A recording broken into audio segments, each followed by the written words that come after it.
అందరికీ నమస్కారం అండి ఫ్రెండ్స్. మనకి ఇప్పుడిప్పుడే మరొక బ్రేకింగ్ న్యూస్ అప్డేట్ అయితే రావడం జరిగిందండి. అదేమిటంటే విజృంభిస్తున్న కొత్త వైరస్ 80 మంది కన్నుమూత WHO హెచ్చరిక అంటూ ఇప్పుడే మనకు ఒక బ్రేకింగ్ న్యూస్ అప్డేట్ అయితే రావడం జరిగిందండి. అయితే ఇందుకు సంబంధించిన పూర్తి వివరాలు అయితే మన వీడియోలో తెలుసుకుందామండి. వీడియో మాత్రం ఎక్కడ స్కిప్ చేయకుండా చూడండి ఫ్రెండ్స్, అప్పుడే మనకు పూర్తి సమాచారం అయితే తెలుస్తుంది. ఇక లేట్ చేయకుండా వివరాల్లోకి వెళ్ళిపోదాము. ఇక గత 20 ఏళ్లలో తొలిసారిగా భారతదేశంలో అత్యధికంగా చండీపుర వైరస్ కేసులు నమోదయ్యాయి.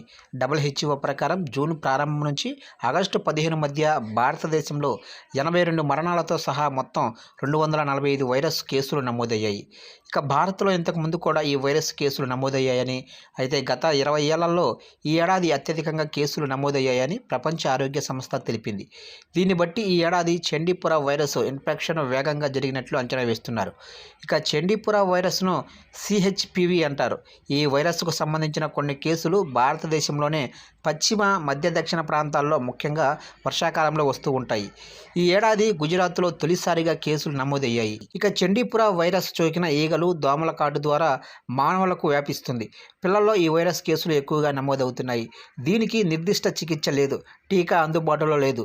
రోగికి లక్షణాల ఆధారంగా మాత్రమే చికిత్స చేస్తారు. ఇక చండీపుర వైరస్ మరణాల రేటు కరోనా కంటే చాలా రెట్లు ఎక్కువ.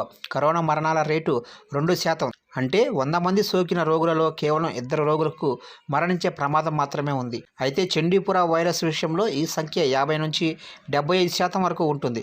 భారతదేశంలో 245 కేసులు నమోదయ్యాయి. దీంతో ఈ వైరస్ వ్యాప్తి గురించి అంచనా వేయవచ్చు. బాధితుల్లో 82 మంది చనిపోయారు. చండీపుర వైరస్ చాలా సందర్భాలలో పిల్లల్లో సంభవిస్తుంది. దీని బారిన పడిన తర్వాత క్రమంగా మెదడుపై ప్రభావం చూపుతుంది. ఇక మోనిజైటేషన్కు కారణమవుతుంది.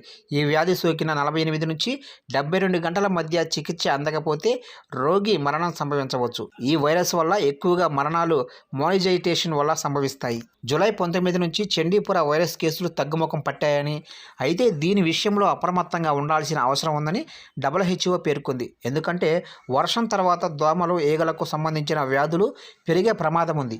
ఈ వైరస్ వీటి ద్వారా వ్యాపిస్తుంది కనుక అప్రమత్తంగా ఉంటూ నివారణపై శ్రద్ధ వహించాల్సిన అవసరం ఉందని పేర్కొంది. వ్యాధి సోకిన వ్యక్తుల నమూనాలను సకాలంలో పరీక్షించి నివేదించాలి. దీంతో నిర్ణీత సమయంలో రోగికి చికిత్స అందుతుంది. వ్యాధిని సకాలంలో గుర్తిస్తే వైరస్ కారణంగా మరణాల సంఖ్యను తగ్గించవచ్చు.